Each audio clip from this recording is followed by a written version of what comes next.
आज हम लोग पढ़ेंगे बिहार बोर्ड में फिजिकल केमिस्ट्री में कैसे कैसे एमसीक्यू क्वेश्चंस वगैरह आ सकते हैं। तो सबसे पहले फिजिकल केमिस्ट्री का फर्स्ट लेसन तुम्हारे पास है क्या, सॉलिड स्टेट। सॉलिड स्टेट से देखो क्या क्वेश्चन आ सकते हैं एमसीक्यू में, शॉर्ट क्वेश्चन में, लॉन्ग क्वेश्चन में, तीनों चीजें बता रहे। एमसीक्यू वगैरह में अगर कोई क्वेश्चन आपसे पूछ सकता है तो ये पूछ सकता है कि एमॉर्फस सॉलिड और क्रिस्टलाइन सॉलिड का आप एग्जाम्पल पढ़ लीजिएगा, उससे क्वेश्चंस आते ही आते हैं। जैसे पूछ देगा चारों ऑप्शन में से कौन सा एमॉर्फस सॉलिड है, तो ग्लास हो गया, रबर हो गया, प्लास्टिक हो गया। तो ये टॉपिक तुम्हारा इंपॉर्टेंट है। पहला एमॉर्फस सॉलिड के एग्जाम्पल पढ़ लीजिएगा एंड क्रिस्टलाइन सॉलिड के एग्जाम्पल में आपसे पूछ सकता है, चार ऑप्शन करके कि कौन सा एमॉर्फस सॉलिड है, ऐसे क्वेश्चंस आते हैं। फिर इसके बाद एमसीक्यू में आता है नंबर ऑफ एटम्स निकालने के लिए, number of atoms per unit cell. जैसे कि मान लो कि आपको दे दिया गया कि सिंपल यूनिट सेल में नंबर ऑफ एटम कितने होते हैं, तो सिर्फ कॉर्नर पे ही होता है ना, तो 8 इंटू 1/8 निकालते हैं, 1 हो जाते हैं। तो याद रखना सिंपल यूनिट सेल इंपॉर्टेंट हमारे लिए हो गया, बीसीसी हो गया, बॉडी सेंटर्ड हो गया। थर्ड हमारे के लिए क्या हो गया, फेस सेंटर्ड हो गया। फिर इससे ज्यादा तो कुछ नहीं पूछेगा, एज सेंटर्ड, ये सब आपसे क्वेश्चन नहीं किया जाएगा क्योंकि उतना लेवल नहीं है आपको में। एज सेंटर्ड, इंट सेंटर्ड, हेक्सागोनल्स भी होता है। इस तरह के क्वेश्चंस भी आपके एक नंबर में हो सकते हैं। फिर टाइप्स ऑफ क्रिस्टल सिस्टम, आपसे पूछ सकता है कि क्रिस्टल सिस्टम के कितने टाइप्स होते हैं, तो कुल मिला के कितना होता है, 7। कुल मिला के आपके पास ये 7 तरह के क्रिस्टल सिस्टम होते हैं, जिसमें हम लोग पढ़ते हैं क्यूबिक पढ़ते हैं, हेक्सागोनल पढ़ते हैं, ट्राइक्लिनिक होता है, मोनोक्लिनिक्स होता है। कुल मिला के 7 क्रिस्टल होते हैं। और इसमें पॉसिबल वेरिएशन टोटल कितने आते हैं, 14, जिसको हम लोग क्या बोलते हैं, ब्रेवियस लैटिस। बीसीसी में नंबर ऑफ एटम 2 होते हैं, इसमें अगर आपको याद नहीं तो 4 होते हैं। तो ये एमसीक्यू के क्वेश्चन हो गए, इस साइड से याद रखिए। मिटा रहे इसको, सब लोग थोड़ा तेजी से नोट करते रहना इसमें।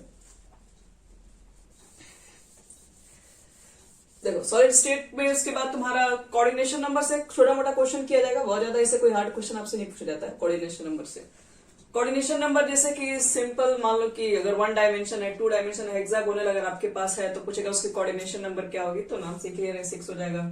स्क्वायर क्लोज पैकिंग है तो उसके लिए भी होगा, ए टाइप्स के होंगे। तो आपको उस तरह के कोऑर्डिनेशन नंबर को भी याद रखना पड़ेगा। कोऑर्डिनेशन नंबर से भी कुछ क्वेश्चंस पूछे जाते हैं। कोऑर्डिनेशन नंबर के बाद सीधे आपका इंपॉर्टेंट टॉपिक आएगा, जैसे सिंपल रिलेशन जो आता है आपके पास है, डेंसिटी वगैरह हो गया, एज लेंथ रेडियस के बीच में रिलेशंस, तो ये सब उतना पूछा नहीं जाता, उसको छोड़ दीजिए, वो सब नहीं आपसे कोई पूछेगा। पैकिंग एफिशिएंसी, आप पैकिंग एफिशिएंसी याद कर लीजिएगा, ये आपके लिए इंपॉर्टेंट हो सकता है। पैकिंग एफिशिएंसी जैसे कि आपसे पूछा जाएगा कि बताओ कि सिंपल क्यूबिक यूनिट सेल की पैकिंग एफिशिएंसी क्या होती है। पूछा जा सकता है कि ये बॉडी सेंटर्ड की पैकिंग एफिशिएंसी क्या होगी, फेस सेंटर्ड की पैकिंग एफिशिएंसी क्या होगी। अगर आप इसको याद कर लेंगे तो फायदा रहेगा, डायरेक्टली आप 1 नंबर का क्वेश्चन होगा तुरंत टिक मार सकते हो कितना होगा इसका पैकिंग एफिशिएंसी। हाँ वही रुको लिख भी दे रहे, मान लो अगर तुम भूल जाओगे तो। अगर मान लो कि आपके पास 3 ही तो होता है, बॉडी सेंटर्ड होता है, एक फेस सेंटर्ड हम लोग रखते हैं और सी लेते हैं, एक सिंपल क्यूबिक लेके चलते हैं। तो बॉडी सेंटर में कितना होता है, 64% होता है शायद, इसका 74% होता है। ये आपको 64% के आपके पास अराउंड निकलता है। और सिंपल का शायद बहुत कम होता है, सिंपल में 50 कितना होता है, 54 होता है एग्जैक्ट। एक मिनट को बता दें, कैलकुलेशन याद रखना कैसे कैसे निकाले जाते हैं, आपको मेन कैलकुलेशन ही होता है। इसके आता है 68% आपके पास है, फेस सेंटर्ड में 68, इसका 52% है, 52.4%। बॉडी सेंटर्ड में यहां पर है 68 नहीं, पूरा है 68% है। कुछ इस तरीके से देख लो पैकिंग एफिशिएंसी। पैकिंग एफिशिएंसी से भी क्वेश्चन डायरेक्ट लिख सकता है और कुछ नहीं इसमें पूछा जाएगा आपसे। और उसके बाद एक और क्वेश्चन, ये वाला थोड़ा इंपॉर्टेंट टाइप का क्वेश्चन हो गया, जैसे हाँ NaCl दे देगा, NaCl के बारे में पूछ देगा कि बताओ कि इसका जो लैटिस है किस तरह का लैटिस फॉर्म करता है।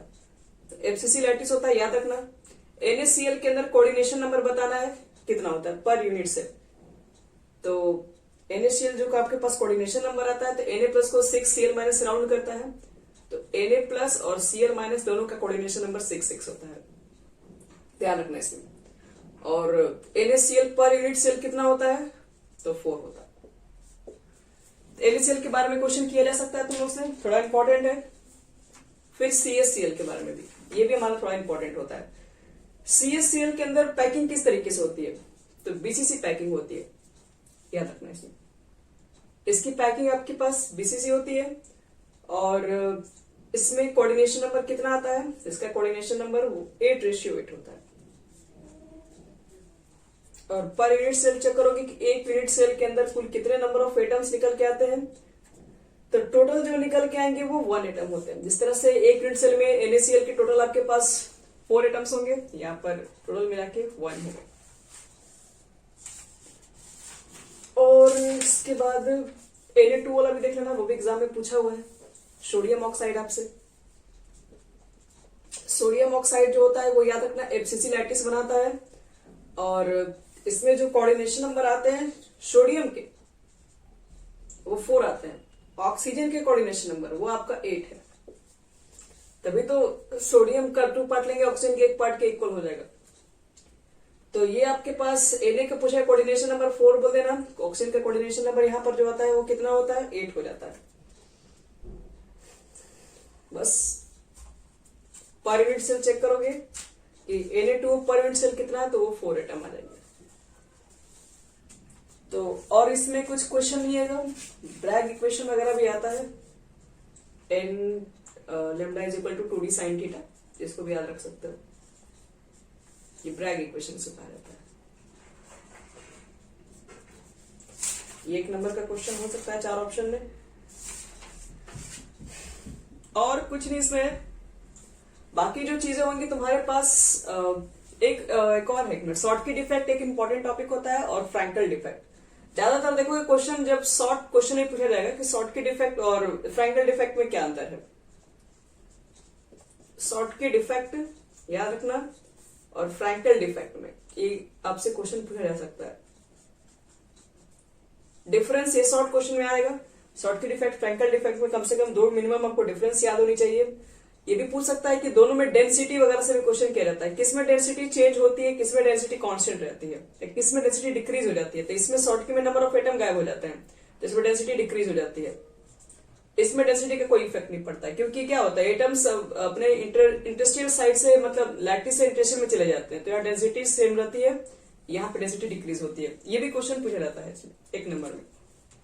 तो बस सॉलिड स्टेट में और कुछ नहीं है, जितना आपको बताया इसके अंदर का ही क्वेश्चन होगा।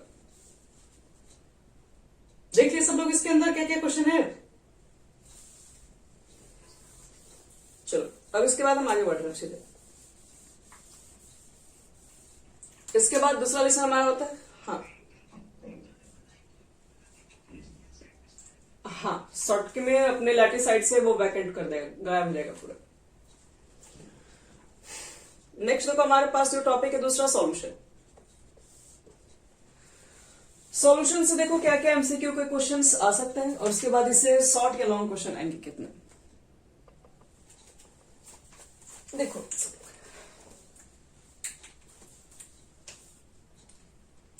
सॉल्यूशन में ज्यादातर जो क्वेश्चंस रहते हैं, जैसे एमसीक्यू वगैरह क्वेश्चन छोटे मोटे न्यूमेरिकल से पूछे जा सकते हैं।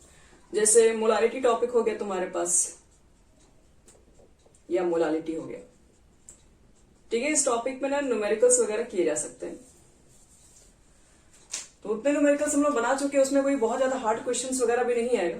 लिख देगा इस तरह से 40 ग्राम NaOH है, 500 ml में डिसॉल्व किया गया है, तो पूछ देगा बताओ कि इसकी मोलारिटी क्या होगी, ऐसे क्वेश्चंस। तो क्वेश्चन बहुत हार्ड नहीं रहेंगे, आपको फॉर्मूला याद रहेगा, डायरेक्ट उसी पर सेट हो जाएगा। दूसरा टॉपिक इसमें कौन इंपॉर्टेंट है। इसके बाद हम लोग को सीधे राउल्ट्स लॉ पढ़ लीजिएगा। इसके बाद Raoult's law for volatile and non volatile, दोनों पढ़ लीजिएगा। वोलाटाइल के लिए भी आ सकता है, नॉन वोलाटाइल के लिए भी आ सकता है, एक्सप्रेशन लिखने के लिए आ जाएगा। अगर तुम्हारे पास दोनों ही मान लो कि वोलेटाइल अगर होगा सॉल्यूट उसके अंदर, तो उसके लिए क्या लिखते हैं expression, PA is equal to PA plus PB लिखते हो, टोटल प्रेशर वेपर प्रेशर, और पी नॉट एक से लिखते हैं।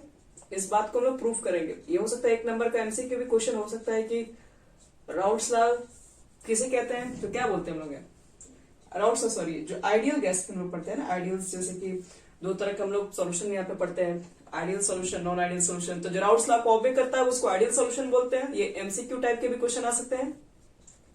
तो और आइडियल सोल्यूशन का मतलब ये हो गया राउट्स लॉ। और जो नॉन वोलाटाइल्स के लिए होता है, तो इसमें हम लोग क्या देखते हैं कि वेपर प्रेशर जो सॉल्वेंट होता है वो इसी के इक्वल आ जाएगा। Vapour pressure of pure solvent is equal to क्या होता है, vapour pressure of pure solvent, यानी पी नॉट ए और एक्स ए के इक्वल हो जाएगा बस। ठीक है, दोनों पढ़ लीजिएगा। एक वोलाटाइल के लिए भी एक्सप्रेशन जो पढ़ाए थे वो भी पढ़ लेना पूरा, एक नॉन वोलाटाइल के लिए जो बताए थे वो भी एक्सप्रेशन, दोनों को पढ़ना होगा। आइडियल नॉन आइडियल भी आपसे 1 नंबर के क्वेश्चन में यहाँ पूछे जा सकते हैं। 1 नंबर में इस तरह का एमसीक्यू भी आ सकता है, 1 नंबर में यहाँ पर आपको इस तरह के भी क्वेश्चन डालते हैं। थर्ड टॉपिक आ जाओ, राउट्स लॉ के बाद देखो अगला, देखो सीधे इंपॉर्टेंट टॉपिक हमारे पास मिलता है आइडियल नॉन आइडियल में। आप डिफरेंस याद रखिएगा, ऐसे 2 डिफरेंस मिनिमम। इसके बाद स्टार्ट होता है सीधे कॉलिगेटिव प्रॉपर्टी, यही सबसे इसमें इंपॉर्टेंट टॉपिक एक है। कॉलिगेटिव प्रॉपर्टी में जो आपके पास एक्सप्रेशन है ना, जैसे किसमें से एलिवेशन इन बॉइलिंग पॉइंट, ये पढ़ लेना, एलिवेशन इन बॉइलिंग पॉइंट, इसमें से कोई ना कोई एक आएगा ही। डिप्रेशन इन फ्रीजिंग पॉइंट, इसकी डेफिनेशन और छोटा सा एक्सप्रेशन ही है, इसमें कुछ खास एक्सप्रेशन नहीं, आप लोग उसको याद कर लीजिएगा। और थर्ड आपके पास है ऑस्मोटिक प्रेशर। ये तीनों को जरूर पढ़ लेना, इस पर कोई ना कोई क्वेश्चन हर साल आता ही आता है। वो नहीं है, वो आसान तो है। अगर आप राउट्स लेकर ना पढ़ लेंगे, राउट्स जब पढ़ लिया आप नॉन वोलाटाइल, वो उसमें ही आ जाता है। Relative lowering on vapour pressure कर लो, लॉरिंग वेपर प्रेशर कभी कभी वो भी पूछ लिया जाता है। लॉरिंग इन वेपर प्रेशर, ये भी चीज और ध्यान रखना कि ये एमसीक्यू में भी क्वेश्चन आ सकता है कि which of the following is colligative property या फिर नॉट कॉलिगेटिव प्रॉपर्टी, चारों आपको याद रखना पड़ेगा। Elevation boiling point, depression freezing point, osmotic pressure, relative lowering in vapour pressure, ये 5 के बारे में। आई के मान जब 1 के इक्वल होता है तो क्या बोलते हैं, सोल्यूशन एक क्या होता है, आइडियल। आई का मान जब ग्रेटर देन 1 होता है तो सोल्यूशन क्या करता है, डिसोसिएट करता है, जो सॉल्यूट पार्टिकल्स है वो डिसोसिएट कर जाते हैं। और आई का मान जब 1 से कम होता है तो एसोसिएट कर जाते हैं। आप इसको भी याद रखेंगे, ये कभी कभी क्वेश्चन आपको एमसीक्यू में दिए जा सकते हैं।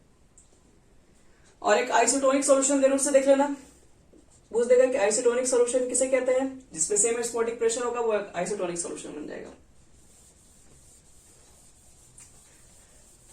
चलो इसके बाद सॉल्यूशन के बाद तुम्हारे पास 1 मिनट, सॉल्यूशन में देखो कुछ क्वेश्चन जो इंपॉर्टेंट है वो आपको बता रहे हैं, कुछ क्वेश्चन आएंगे ही आएंगे।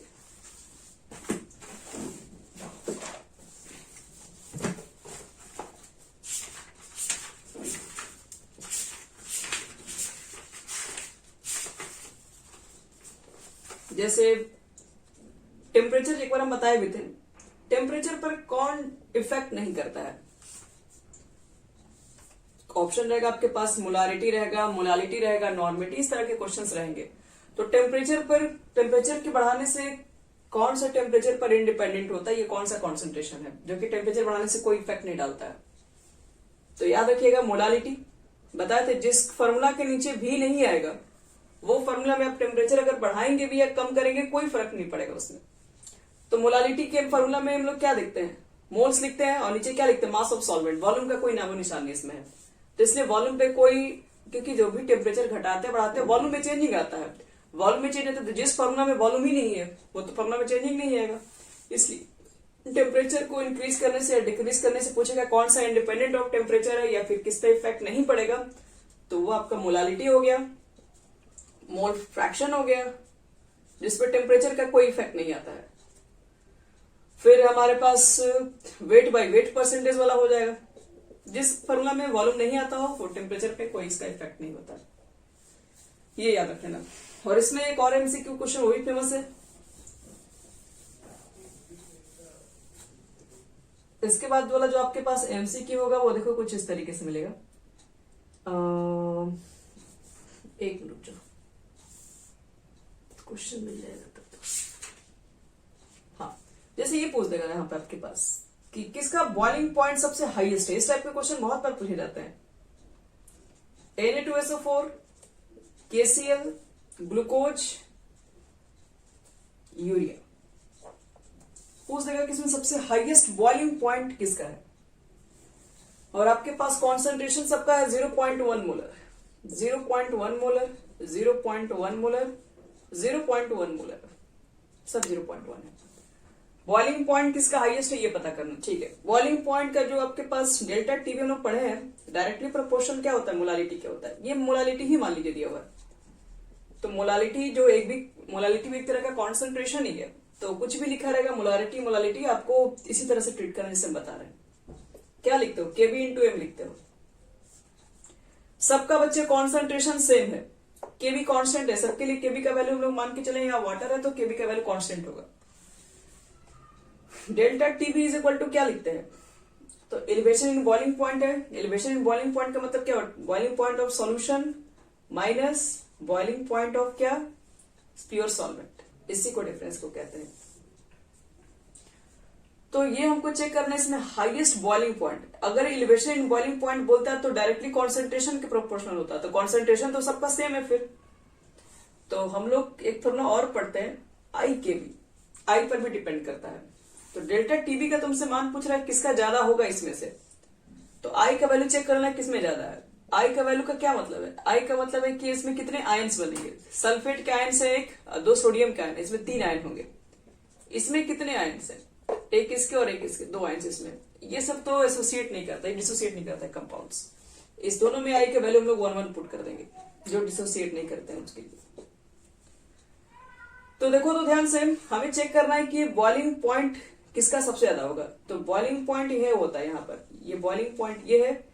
तो वाटर अगर यहाँ पर है कांस्टेंट, तो इसका मतलब है कि यहाँ पर बॉइलिंग पॉइंट तो 100 डिग्री सेल्सियस है। और ये कितना हो जाएगा, आई के बी एम। अच्छा, तो यहाँ देखो तो टीएस की वैल्यू अगर हम निकालेंगे बॉइलिंग पॉइंट ऑफ सॉल्यूशन, तो इसमें ऐड करना पड़ेगा 100, यानी सब कुछ किस पर डिपेंड करता है, 100 तो सब में ऐड करना पड़ेगा। एम का वैल्यू सब में सेम है, सब कुछ डिपेंड करेगा आई पर। अगर आपसे पूछेगा कि बताओ बॉइलिंग पॉइंट किसका ज्यादा, तो आप केवल यही चेक करेंगे कि किसमें आई का वैल्यू ज्यादा है। तो आई का वैल्यू पहले वाले में ज्यादा है, आई मतलब क्या हुआ, नंबर ऑफ आयंस इसमें ज्यादा है, तो इसलिए याद रखना बॉइलिंग पॉइंट इसका हाईएस्ट होगा। ऐसे क्वेश्चंस आएंगे ही आएंगे। बॉइलिंग पॉइंट किसका हाईएस्ट होगा, तो उसमें क्या चेक कर लोगे, नंबर ऑफ आयंस चेक कर लेना, सीधे वहां पे आंसर लगा दीजिएगा टिक। तो उसके बाद बॉइलिंग पॉइंट्स के बाद अगर मान लो कभी कभी क्वेश्चन में बॉइलिंग पॉइंट्स ना पूछ के फ्रीजिंग पॉइंट भी अगर पूछ देगा, तो फ्रीजिंग पॉइंट भी हम लोग क्या करते हैं, उसी के अकॉर्डिंग हम लोग आंसर करते हैं। क्योंकि तो फ्रीजिंग पॉइंट वाला भी हम क्वेश्चन दिखा दे रहे हैं, दोनों क्वेश्चन कम से कम हो जाएगा तो सही रहेगा।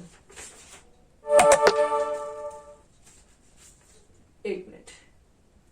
0.1 आपके पास ग्लूकोज है, 0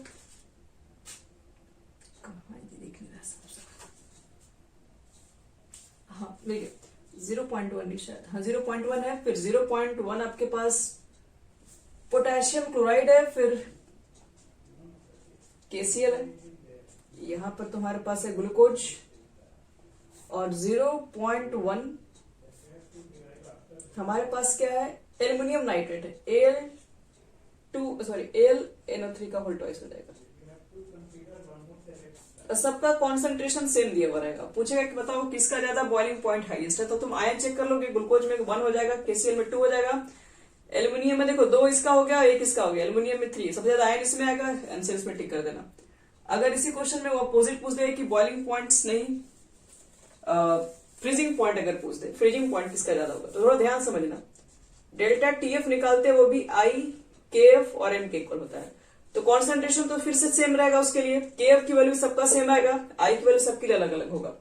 तो delta TF is equal to क्या लिखेंगे, तो क्या होता है, T0F minus TF is equal to delta TF।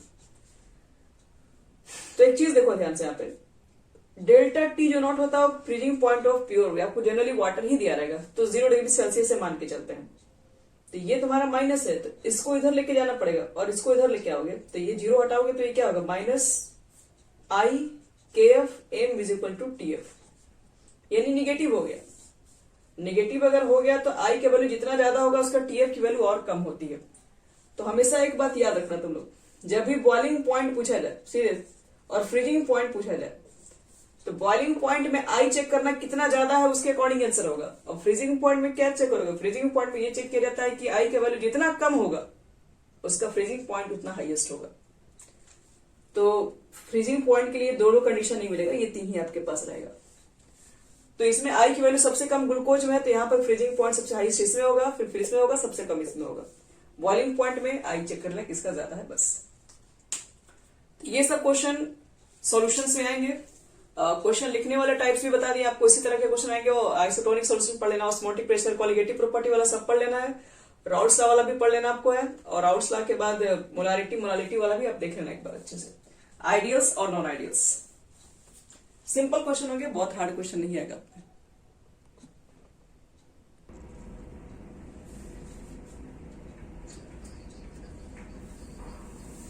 हाँ, फ्रीजिंग पॉइंट इसका अपोजिट है बिल्कुल। अब लिखो बच्चे लोग इलेक्ट्रोकेमिस्ट्री, थर्ड चैप्टर हमारा।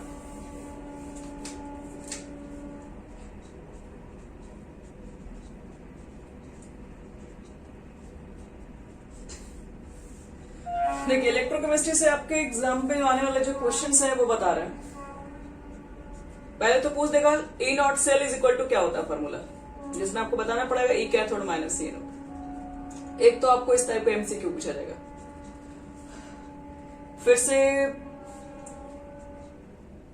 E नॉट सेल अगर मान लीजिए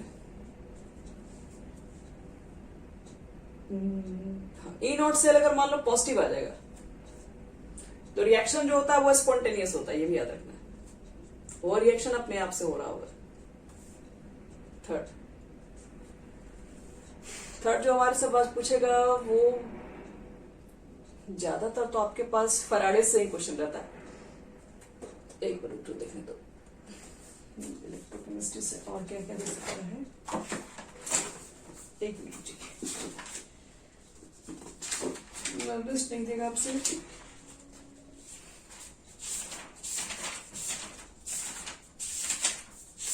इसके बाद कुछ नहीं बच्चे लोग, इसमें और कुछ भी आपके ज्यादातर MCQ क्वेश्चंस नहीं होंगे। हो सकता है 1 फैराडे का वैल्यू पूछ दे, कितना कुलम होता है, 96500 कुलम हो जाएगा, या 2 फैराडे या 3 फैराडे से कुछ भी करके पूछ सकता है। कुलम मोल इनवर्स पूरा यूनिट लिखना है तो।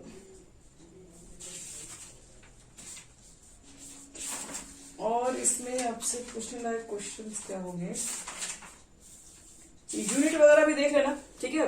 मोलर कंडक्टिविटी यूनिट्स वगैरह भी इंपॉर्टेंट होते हैं।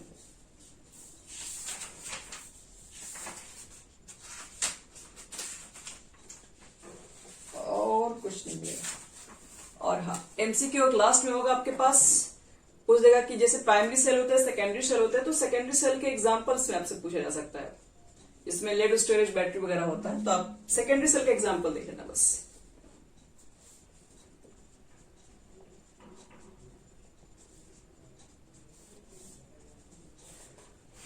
बस और कुछ इसमें है नहीं क्वेश्चन। MCQ में क्वेश्चन बहुत ज्यादा टफ नहीं रहेगा, इसी तरह का क्वेश्चन रहेगा।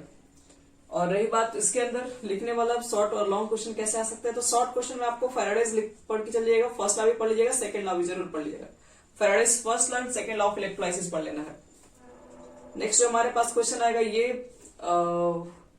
मोलर कंडक्टिविटी पढ़ लेना, लिखने के लिए आ जाएगा छोटे छोटे नोट्स।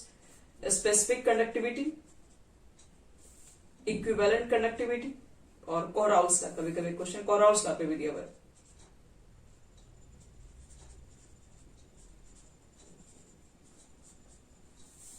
बस इतना ही है, इसमें ज्यादा और कुछ हार्ड क्वेश्चन नहीं है।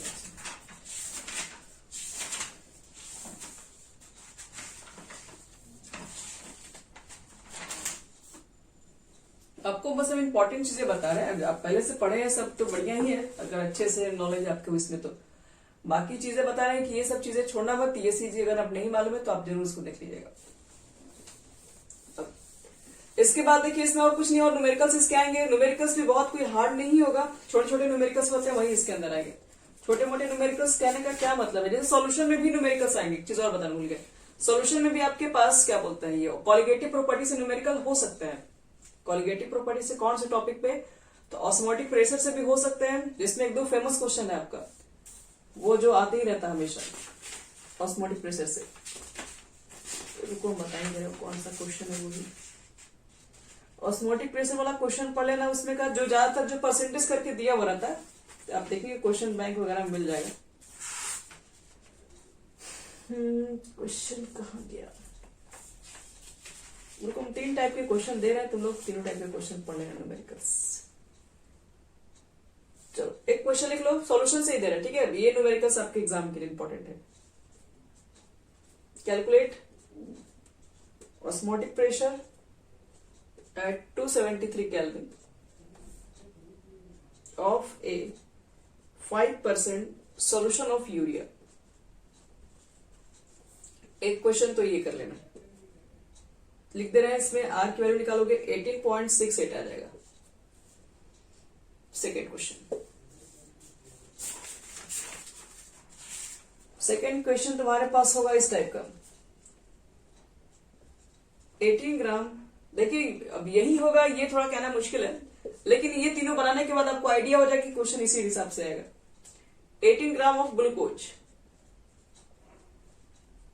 is dissolved in 1 kg of water, या ग्राम में भी लिख सकता है, in a suspension। तो at what temperature, at what temperature आपसे पूछ सकता है, किस टेम्परेचर पे will the water boil, will the water boil at 1.0131 bar pressure। और केबी का मान क्वेश्चन में दिया है 0.52। क्वेश्चन बहुत हार्ड नहीं रहेगा, इसी तरह का क्वेश्चन आएगा इसमें, और इसका आंसर जो तुम्हारे पास निकल के आएगा वो मिला लेना 373.202 केल्विन। कहोगे सब बनेगा क्वेश्चन कैसे? देखो ये स्मॉल डब्ल्यू है, ये कैपिटल डब्ल्यू है, आप जानते हैं ना फॉर्मूला, ये डेल्टा टीएफ वाला, केबी इंटू एम लिखोगे सीधे, केबी लिख देना, यहाँ पे लिख देना 1000, स्मॉल डब्ल्यू कैपिटल डब्ल्यू और फिर एम होता है। ये मोलर मास आपका हो जाएगा, एक मिनट में यहाँ पे एम लिख देना मोलर मास को, weight of solute, weight of solvent, और आपके पास ये मोलर मास हो जाएगा फाइनली, और 1000 रहेगा, केबी का मान क्वेश्चन में सब पुट कर दोगे, डेल्टा टीएफ निकल जाएगा। तुमको निकालना है कि किस पॉइंट पे बॉयल होगा सॉल्यूशन, तो लास्ट में क्या कर देना, TF minus T naught F minus TF is equal to जो आएगा आपका ये आंसर होगा, इधर लिखना।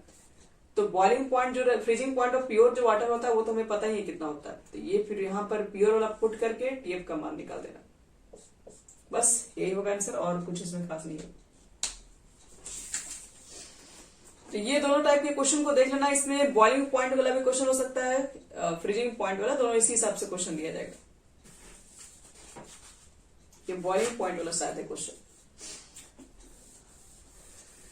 और इसी तरह का एक न्यूमेरिकल्स होगा तुम्हारा इलेक्ट्रोकेमिस्ट्री में, जो कि फैराडेज लॉ से भी होगा, बहुत सिंपल क्वेश्चन हो सकता है, और नहीं तो ईएमएफ सेल से होगा, दोनों देख लेना एकदम। फैराडेज लॉ वाला भी देख लेना, जो कि डायरेक्ट फॉर्मूला पर आ जाएगा, जो फॉर्मूला जो पढ़ते हैं ना, वेट इज इक्वल टू करके जेड करके, उसी पर डायरेक्ट वो बन जाएगा। और एक ईएमएफ वाला देख लेना, ईएमएफ ऑफ ए सेल, मतलब वही वाला ईएमएफ सेल निकालते हैं ना, कैथोड माइनस ए नोड, इसी पर रख दोगे वो डायरेक्ट आ जाएगा। कैथोड पर क्या होता है, कैथोड पर याद सबको याद होना चाहिए, कैथोड पर होता है रिडक्शन, याद रखना, एनोड पर होता है ऑक्सीडेशन, ये भी याद रखना, हो सकता है एमसीक्यू में पूछ भी सकता है।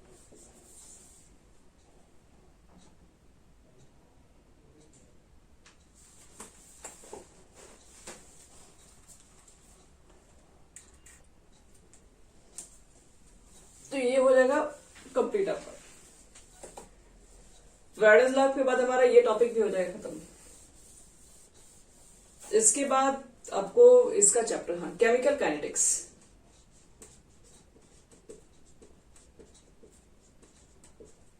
केमिकल काइनेटिक्स, देखो केमिकल काइनेटिक्स में कुछ ज्यादा हार्ड क्वेश्चन नहीं पूछा जाएगा। एमसीक्यू अगर कहा जाएगा तो रेट ऑफ रिएक्शन का पूछ सकता है, यूनिट क्या होता है,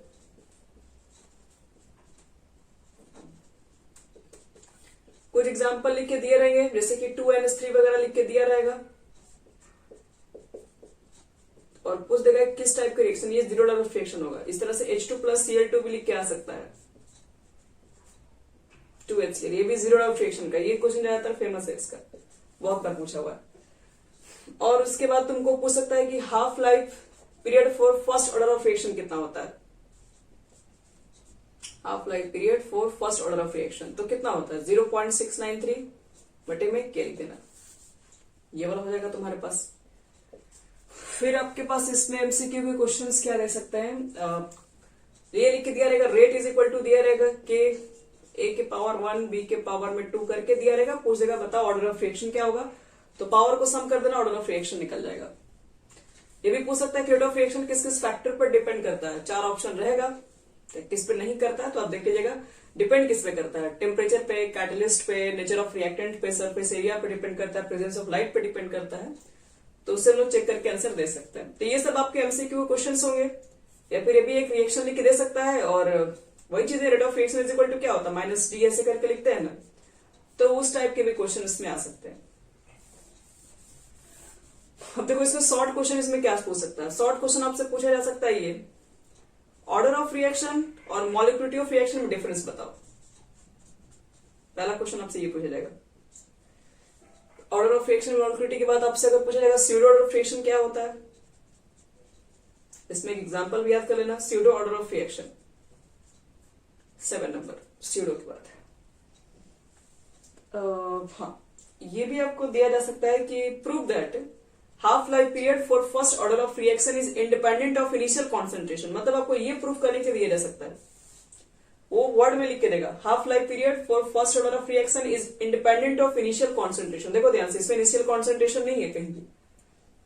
और फिर ये वाला फॉर्मूला पढ़ के चल जाना, ये फॉर्मूला भी प्रूफ करने के लिए दिया जा सकता है 2.303 बटे में टी लॉग ए बटे में a माइनस एक्स होगा। तो बस इसमें और कुछ नहीं है, इतना ही पढ़ के जाना है। Order of reaction, molecularity of reactions, pseudo first order of reactions क्या होता है और प्रूफ करने के लिए हाफ लाइफ पीरियड। और ये अगर इसमें भी अगर टाइम मिलेगा तो हाँ एक चीज और भूल गए, एक्टिवेशन एनर्जी भी देख लेना दोनों। एक्टिवेशन एनर्जी किसे कहते हैं और दूसरा थ्रेशोल्ड एनर्जी, ये पढ़ लीजिएगा जरूर से। कॉलिजन फ्रीक्वेंसी भी 1 नंबर पे देख सकते हो, छोटा छोटा क्वेश्चन है, एक लाइन में कॉलिजन पर सेकंड जो होता है आपके पास है कॉलिजन फ्रीक्वेंसी। बस और कुछ नहीं बच्चे लोग, इतना ही 4-5 क्वेश्चन है, आप देख लेंगे आपका हो जाएगा क्लियर। और रही बात इस पे न्यूमेरिकल्स वगैरह आ सकता है, आता है न्यूमेरिकल्स। इस पे न्यूमेरिकल्स या तो डायरेक्ट ये वाला फॉर्मूला पे डाल देगा टी हाफ लाइफ पीरियड वाला फॉर्मूला पे, या तो इस पे आपसे पूछ सकता है, और नहीं तो फिर ये वाला फॉर्मूला पर भी पूछता है, याद रखिएगा रेट कांस्टेंट 2.303 बटे में टी लॉग ए बटे में a माइनस एक्स, ये दोनों पर न्यूमेरिकल्स पूछा जा सकता है। बस तो दोनों के न्यूमेरिकल्स को बनाने के लिए ये तो सिंपल हो जाएगा, सिर्फ के का मान दे रहेगा तो ये निकल जाएगा। इसको निकालने के लिए कभी कभी क्वेश्चन ऐसा दे रहेगा कि फर्स्ट ऑर्डर ऑफ रिएक्शन लिख देगा, उसको कंप्लीट होने में, उसको 30% कंप्लीट होने में कुछ लिख देगा, 30% कंप्लीट होने में 10 मिनट लगता है, तो बताओ उसका रेट कांस्टेंट कितना है। तो ऐसे क्वेश्चन में क्या करेंगे, 3.303 हो जाएगा, टाइम लिख दिया 30 मिनट, 30% कंप्लीट होने में 10 मिनट लगता है, आप 10 पुट कर दीजिएगा, लॉग लिख देना, ऊपर ए परसेंटेज वाले क्वेश्चन में ऊपर 100 रहेगा, नीचे क्या होगा 100 में से 30 कंप्लीट हो गया यानी 70 बचा, इसको सॉल्व कर देना। लॉग वाला वैल्यू को आप छोड़ भी सकते हैं, अगर दिया वैल्यू बुक में बनाया हुआ साइड में लिखा है कितना पुट कर सकते हो तो पुट कर देना वहां पे। बस इसमें इतना ही रहेगा और कुछ हार्ड क्वेश्चन नहीं रहेगा। बहुत कभी कभी होता है तो अर्हेनियस का भी दिया जाता है, तो अभी ऐसे जनरली अर्हेनियस वाला जल्दी नहीं पूछता है। तो ये हो गया तुम्हारा केमिकल काइनेटिक्स के कुछ इंपॉर्टेंट क्वेश्चंस। अब सीधे हम लोग लास्ट में आते हैं सरफेस केमिस्ट्री।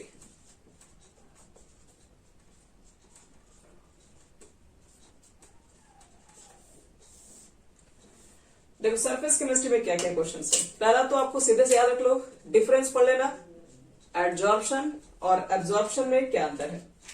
पहला तो यही पढ़ना होगा आपको, एडजॉर्प्शन एंड एब्जॉर्प्शन, ये दोनों में डिफरेंस पढ़ लीजिएगा। सेकंड आपको देखना, इसमें ज्यादातर लिखने के लिए दिया था, शॉर्ट्स नोट्स वगैरह रहता है, कोगुलेशंस क्या होता है,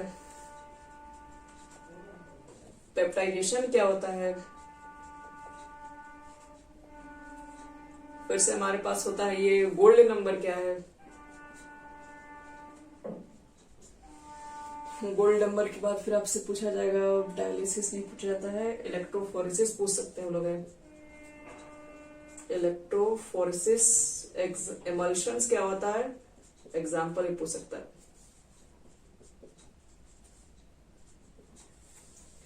और इसमें बहुत कुछ हार्ड क्वेश्चन नहीं, जो भी सोर्स वाला जो लोग पढ़े थे ना वो सब उसमें पूछ सकता है। सोर्स वाला हम दिखा रहे हैं कौन सा, एक मिनट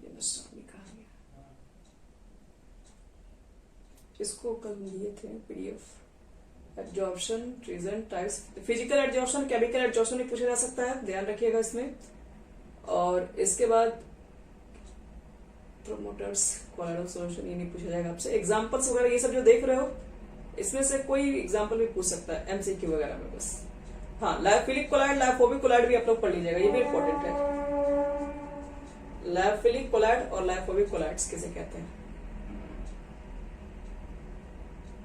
और इसके बाद टिंडल इफेक्ट भी देख लेना, टिंडल इफेक्ट भी इंपॉर्टेंट हो जाता है। कोवोल्यूशन तो बता ही दिया आपको हमने, इमल्शन हो गया बस। अब इसके बाद लास्ट लिस्ट यही ना, सरफेस केमिस्ट्री तो हमारा लास्ट का फिजिकल केमिस्ट्री। फिजिकल केमिस्ट्री में यही आपके पास इंपॉर्टेंट क्वेश्चन है बस।